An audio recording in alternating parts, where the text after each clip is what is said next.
Ielas estin enti Evropi. Clicking estin, and you can see that it is a form of the verb imi, and it's the third singular present form. So I'm going to show you how to approach the first few lines of a Greek text, in this case LGPSI, and I'll explain what that is in a bit. I built this tool, Kevilex, to deal with the real friction I had when learning ancient Greek, and that it's when you're reading new text, you have to look up the words often. So I wanted to make it an easy method to read Greek text, read the actual Greek texts, and look up words as you read them. So I'm going to show you Kevilex, this tool that I built. So this is the home page, and I'm starting not signed in. So let's assume that you never used this before. I'm going to open up one of the texts it recommends to me, LGPSI. And what you do is you have a text, you find a word that you don't know, Hellas. In this case, it means parts of Greece. And you can use this to look up the morphological form of the word too. So in this case, you can see that it's a feminine noun in the nominative case. So let's look at this first chapter of this text here.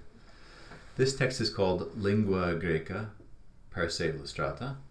It's a ancient Greek text written by Seumas Macdonald that he has put in put open in public so that anyone can use it. And I've added it to Kevilex so you can try to learn ancient Greek with this. So chapter 1 is an easy starting point for learning ancient Greek.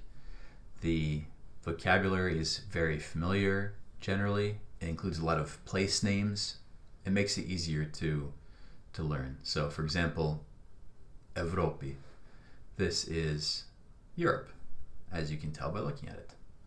And if you weren't sure, you could click here and you can see that it's related to the word Europe. It's a pretty long etymology here. Here's another example, Italia, right? Italy. So as you start reading words, let's start from the first word, E. So this is the. Let's say we know this word. Hellas, we talked about this word already. This is Greece. Estin, this is the word is, the third singular present form of the verb imi, to be. En, in. Ti, this is the dative form of the, and Evropi. So we've marked the words that we know already as known, and you can see that as you start reading more and more words, the words you don't know remain in blue, but the words you know are then lose their highlight. So you can go back to the word again, Ielas estin enti Evropi. If you can't figure out what the sentence means, you can also click this little explain button right here, and we get help from AI to translate this. Greece is in Europe, pretty straightforward. And this also breaks down the grammatical form.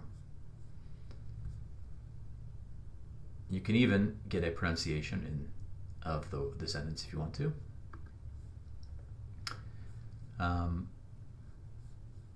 We go to the second sentence here, Italia enti Evropi estin. So it's very similar to the first sentence. Italia is Italy. So now we see the sentence is Italy is in Europe, or the Italy in Europe is, literally.